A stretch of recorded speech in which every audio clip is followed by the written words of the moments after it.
this Tuesday edition of Focal Point AFR Talk. Brian Fisher is my name. Shifting gears, talk about healthcare here for a moment. Yesterday, of course, was the deadline.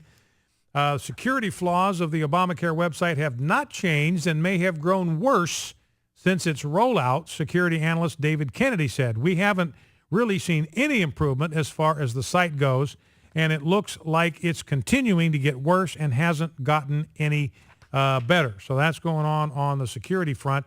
You know, these deadlines, Kathleen Sebelius said March 31st, that's fixed in stone, law of the Medes and Persians, not going to change it. Somebody in the Obamacare hierarchy said we have no statutory authority to change it. But now it's been changed all over the place. You know, Sebelius has said, okay, you want to go through healthcare.gov. You assure us, you promise that you tried to get on board before March 31st. You can have till the middle of April. So they extended the national deadline by 2 weeks without any statutory authority. Oregon, they had an absolute colossal, they haven't signed one person up through the website. The only people that have signed up through the Oregon exchange had to do it using pencil and paper. So they've extended the deadline to the end of April. Massachusetts has extended the cutoff to June 30th, and Nevada's given people an extra 60 days to enroll. And people were asked by Health Pocket in a survey, do you think this is fair, that the deadlines are different depending on where you live in the country? 76% of the American people said, look, that is not fair at all. Now, let's grab clip number 2. This thing is grossly unpopular. Here's Kathleen Sebelius. She's on the radio, KWTV. This, I believe, is in Oklahoma. And so the anchor who was interviewing Kathleen Sebelius has this question for her, and she is shocked into utter silence. You're going to hear a gap at the end of this soundbite. That's not some kind of technical problem on our end. That is Kathleen Sebelius with this absolute deer in the headlights, stunned look on her face. Let's listen. At last check, 64% of Oklahomans aren't buying into the health care plan. They don't like Obamacare, and they've been pretty vocal about it. Now, that's going to be still continue to be a tough sell, but we'll see how that plays out over the coming months.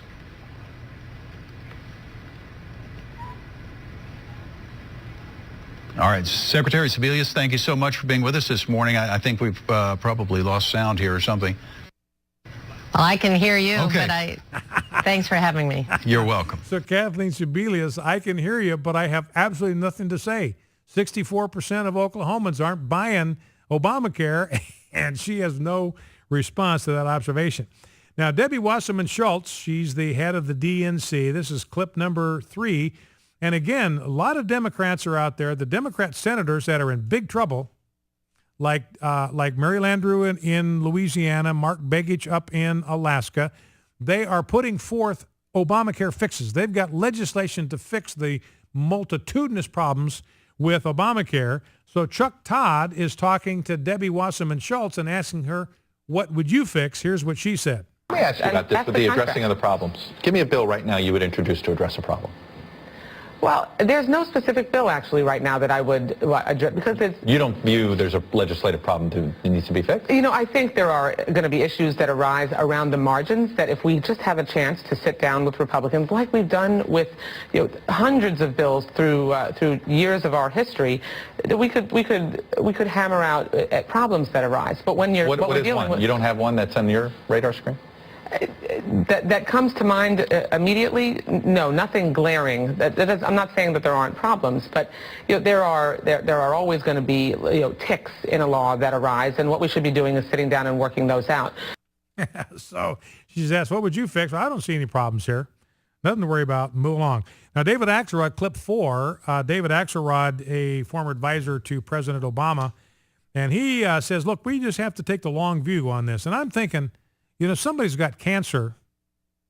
Somebody that's got cancer can't wait 20 years to see this thing work out. Here's David Axelrod. This is, of course, Alex, why 7 presidents tried to do this. 7 Right. presidents failed over 65 years. It is a very, very difficult thing to do because you're right. Anytime something happens in the healthcare system, if a premium goes up or if someone gets denied care in any way, people can say, well, that's because of the Affordable Care Act. And, you know, if you were intimidated by that prospect, then you should never have gone down this road. I think that the reason why people, from the president to the members of Congress who voted this, deserve such great credit is this isn't the easy political thing to do. It's going to take time. I think we're going to look back in 5 and 10 and 20 years and say that was an extraordinarily good decision. But the transitional period is fraught. You know, and I think the reaction to David Axelrod, hey, I can't wait 20 years. I got cancer now. All right, clip number 5, Jay Carney. And again, I mentioned this yesterday, that the Democrats now, their strategy is to pin this whole thing on the insurance companies. And they're actually kind of brilliant. And I'm going to give them props for this. From a political standpoint, this is pretty shrewd. Deadline's over. Deadline is closed. The door is closed. So if anything happens between now and November, the administration can say, hey, we're not the problem. We just opened the door. People came through the portal to go to the private insurance company. Don't look to us. Don't blame us. We got nothing to do with it. So they're setting this whole thing up now to spend the next 6 months blaming the insurance companies. Here's Jay Carney, clip 5. How many of the 6 million signed up by Friday, how many of those who have signed up have actually paid? Well, we don't have those figures. When we do, we'll get them to you. As you know, and I think it's very important, and I look forward to everybody making this clear in their reports, we are talking about private insurance. This is not a government program. The contract that you sign if you get health insurance through healthcare.gov or through a state marketplace is a private contract between you and an insurance company. Okay, so that's Jay Carney saying, look, I look forward to everybody making this clear. We are talking about private insurance. This is not a government program. So I'm telling you, ladies and gentlemen, they're setting the stage to blame the insurance companies for everything. You got a problem. Hey, don't look to us. Your problem is with your insurance company. Now, the Democrats like Mark Pryor, clip number 6. Mark Pryor is a Democrat in Arkansas running for re-election, and he is just getting hammered. I've got 3 ads. I'll only play 1 now, play 2 after the break. But he is getting hammered by people running ads against him, attacking him for his vote for Obamacare. Here is one, clip 6. Running your own trucking business is a lot like farming. You got to make hay when the sun shines. You put in 60, 70, 80 hours a week. We got a letter telling us that we were going to be, our current policy was going to be canceled. Even though I've seen reports where our insurance commissioners granted another 2-year extension, we've yet to receive anything telling us that we're going to be extended. It's like living in a haze. You don't know whether you're going to have insurance or whether you're going to be able to afford your insurance. It was taken away from us, or it was given back to us, or it was taken. We don't know what it's been now. And I think the American people are tired of this constant angst, this constant crisis. They want certainty in their lives. Mark Pryor voted for this law. He hasn't been that responsive to the issue now. Do you think he'll be responsive 4 years from now? Or 2 years from now? There's just this silence. Senator Mark Pryor voted for Obamacare. Tell Senator Pryor Obamacare hurts Arkansas families. Well, let's go to the phones. Let's 888-589-8840. Let's grab a call from Steve, Houston, Texas. Steve, thanks for calling and thanks for waiting. What's on your mind? Sure. I'd like to comment first about the lady a little while back that was wanting to know why Obama had been impeached. Yes, And I agree that there's plenty of things to impeach him over. He's more like trying to treat himself more like a king than a president. But the reason isn't because the offenses aren't there. It's that your Congress shows them to be as corrupt as the president. They won't do anything about what he's doing, and they have to see what's going on. But for whatever reason, they won't take action on it. Mm. And then if you you impeach Obama and he's out of office, who's running the country then? Joe Biden? Yeah. Yeah, well, that's a good observation. That's a good observation, Steve. In fact, Rob, while we're there talking about Joe Biden, let's grab clip number 12, the Rachel Ray clip. Joe Biden on with Rachel Ray yesterday, and she's on a major network. I don't know if it's ABC or NBC, one of those. This is the level to which the mainstream media has sunk. Listen to Rachel Ray talking to Joe Biden about the things that are really important in contemporary society. And I was going to ask you a question, but I got a little nervous because it's a little personal. I have to ask you, though, you have the most glowing, perfect skin of any person I've ever seen.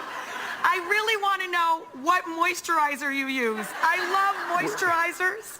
My husband is a moisturizer as well. Would you tell me what moisturizer you use? All right. That's Rachel Ray talking to Joe Biden about the things that matter. Let's go to Peter in Fort Sill, Oklahoma. Peter, welcome to Focal Point. What's on your mind? Hey, how you doing, Brian? I just wanted to correct some of the things that came from from one of your earlier callers. Okay. You had one who was saying the way the Army was, and I would caution anyone, whenever you hear a soldier, current or prior, who says the way the Army is, what they mean to say is what I saw in the Army. Now, any organization that has 500,000 active and that has over 1 million active and reserve, there are going to be different experiences. What I can tell you is that the culture has absolutely changed and is not at all like what he reflected. I'm currently a commander, so I know what the commanders are receiving right now. And so when he said, sexual assaults are pushed under the rug and that commanders are in charge, that's not true at all. Right now, when there's an accusation of sexual assault, it immediately pulls in the Criminal Investigation Division. It pulls in the Unit Victim Advocates. People are authorized to make restricted reports or unrestricted reports. There are many, many resources available for people to make sexual assault and sexual harassment. Well, let me ask you this question. Let me ask you this question, Peter, because I'm not disputing that. In fact, the problem in the story that I read is that not only do you have prosecutions for sexual assault, not only do they take it very seriously, but sometimes they will even allow female officers to perjure themselves in order to take down a superior officer. So it's sort of sexual assault prosecution, sort of overkill, sort of on steroids.